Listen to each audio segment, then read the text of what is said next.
this experience with the pandemic has shown us that we need people, we need support, we need 100%. We need our community. So I like the idea of having a therapy practice, because it is just that. It's a way of, my mentor describes it as keeping up with ourselves.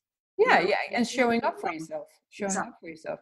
And so do you feel the stigma of like, therapy, like something's wrong with me? Over the 12 years you've been working as a coach, has it changed? Like, are people a little bit less, scared or open to go to therapy practice? Yeah, it's really interesting you say that. Do you know, I mean, so my stepdaughter now is 28. And I would say, I work with quite a lot of millennials, and I have done for a while. And for me, it's one of the greatest privileges of the work I do. I want to support more young people, particularly young women, in being able to set up enterprises and go ahead and be successful, business owners. And what I would say is, I feel it's still a generational thing. So for those millennials, it's just not an issue. It's just what you do. Why should we have to negotiate this stuff on our own, right? We need the support. If there's someone I can talk to, I'm going to do it. I think for the older generation, I would say there still is that idea of, especially in the UK, we don't talk about stuff. It's best not to confront it. It's best to we just get on with it. We just pretend it's not happening. And of course, we all know, not only does that come out in inappropriate ways and in our businesses and shows up in all kinds of ways in our life, but it affects us physically as well. I'm really absolutely. In your work and the work that you do, and how that unresolved stuff gets trapped in our bodies as much as anything else as well. So for me, I what I'm seeing is, I think the conversation is getting easier. I think that still there's a bit of an intergenerational gap, which I hope is changing now, and because there's something that I wonder, like, I even seen it, like, for my dad, for example, like, my whole life he was quite depressed, and he had a lot of issues. I think if only he ever really had, and I see that in a lot of men, especially his age, and unfortunately he didn't even make it to 61. And I think if only he knew that therapy wasn't something to be ashamed of, but he was drinking his problems away. He had other ways of dealing with it, but and I know some other, actually it was crazy, because in the amount of time, so my dad took his life, and then in the amount of time between my dad doing that, and in a year and a half, 3 other of my friends, all males between 30 and 50, took their lives as well. So for me, it was also a really big eye-opening moment of like, why do we live in a society where we're also putting men down of like, no, you are the provider, you do not talk, you are like, I come from Australia where they say, hey man, drink a cup of cement and harden the fuck up, like that's how men are supposed to be or something in society. And I think that that's another thing of like, it's already, I think, hard for a generation to go to therapy or even think about like, maybe I need therapy.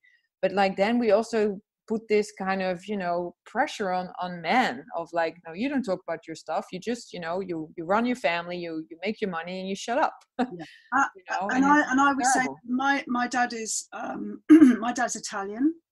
Ooh. And he lives in Italy now, and he's nearly 80. And, and I'm so sorry to hear about your dad and your friend, what they went through. But my dad is like your dad was, that classic example of you just have to toughen up. Yeah, exactly. And that's just, especially in Italy, it's a very macho. Yeah, for sure. Over the years, people have always said to me, oh, wouldn't you love to go and live in Italy? And I love my Italian friends and family, but, I would not want to be there as a woman. I wouldn't want to bring daughters up there. I think there's a lot of issue, and particularly in those very macho societies. I can only imagine Australia is the same from what I've never been. But so I think for men it is harder.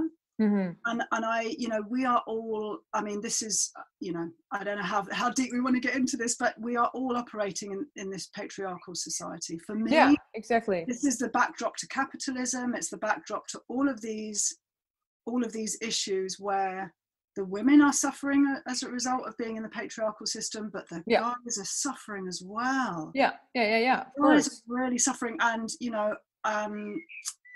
we have seen over the last 5 years the rise of, populism. We've got a right-wing government in this country. Yeah.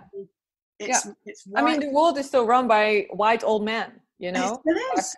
It still is. And so everyone who's operating, we are all operating within that system. Exactly. And it's broken. Yeah.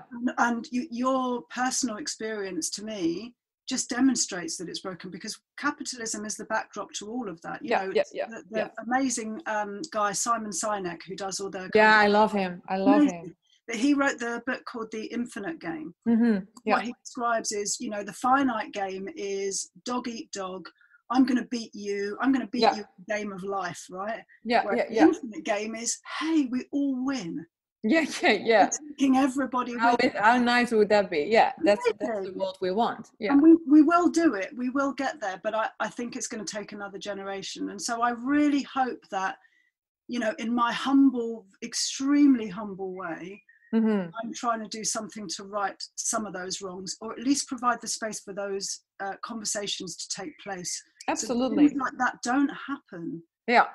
So. Well, and also that is something to not be ashamed of, like therapy or talking about your issues, or, like bringing anything to the surface is kind of actually, I mean, it's like, your own personal engineering, isn't it? It's just like that inner engineering that we all should be doing, and not be, absolutely. I mean, for me, and I don't know if it was being brought up by my dad and stuff, but even for me, I mean, I'm 41 now, but I would say only the last few years do I dare to go to my feminine power, or see like the feminine, this divine feminine energy that you can also have. Because me too, I also was always masculine and always like, oh no, I just have to harden up and I have to keep going and I have to keep pushing. And even in yoga, I learned that a lot as well, where it's about healing, not harming. And it's about, I remember like a few years ago, a friend of mine, she's a Reiki practitioner, and she was doing Reiki on me, and she's like, oh my God, like your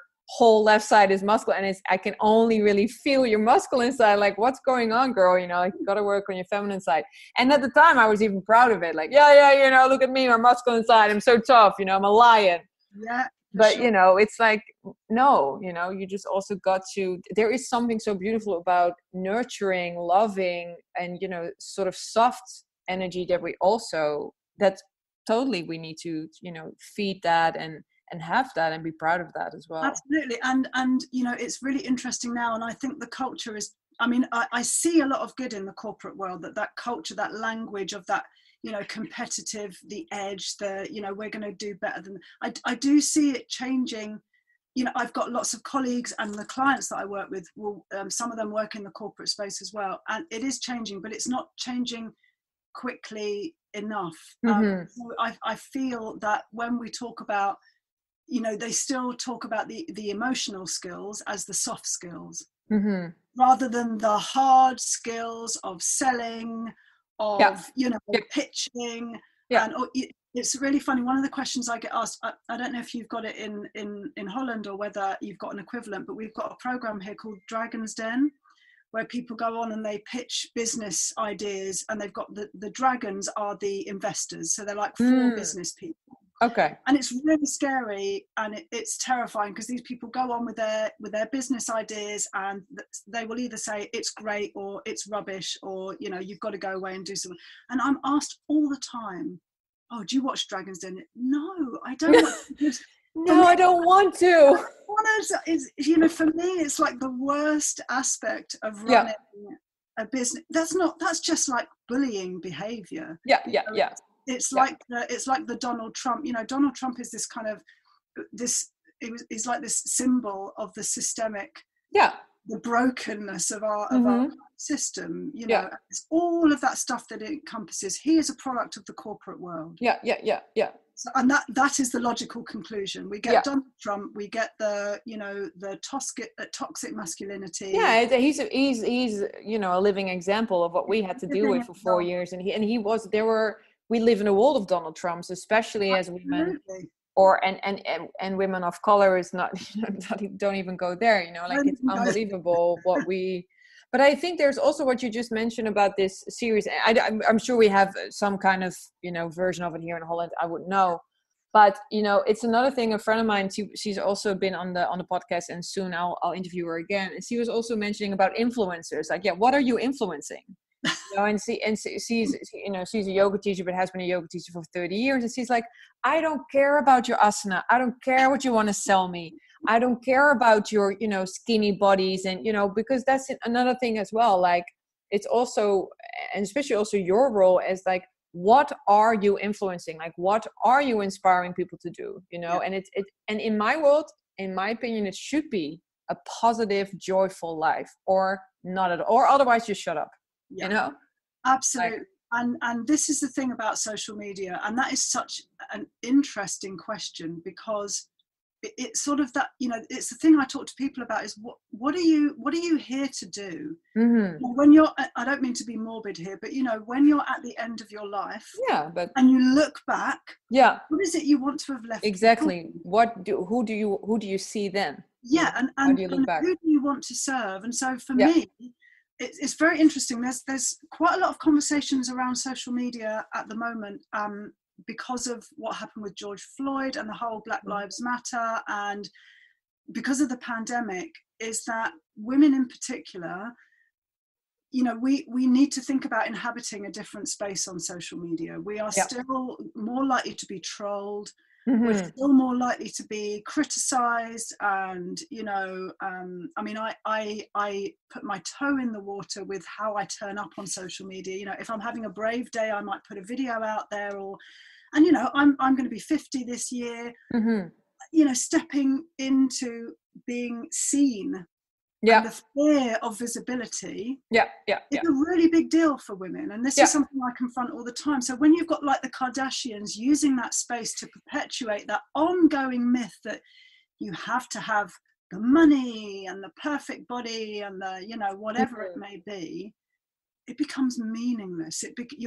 They're just feeding into that. And again, for me, it's a systemic thing. It's because this is the system we have created. But I think that what I would love to see, if any of your listeners want to start it, I'll be there to support them. But I'd love to see a different social media space. Yeah, me too. Yeah, me too. One that is run exclusively by women, because one of the issues with the tech world is that it's predominantly male. And I know that there are people all over the world doing great work in the tech space that are trying to encourage more women to get into it, but at the moment it's still predominantly male. Mm-hmm. The social media platforms are still run predominantly by men, and the women that do run them, they're trying to beat the men at their own game. Yeah, exactly. And everybody loses. That's a lose-lose situation. Yeah. That's not really what it should be. Yeah, I really agree with that, and I think that there's just a different story we can tell, Yeah, and it is about story. It really is about story. One of the workshops I do, I read the last paragraph from Michelle Obama's book, Becoming. I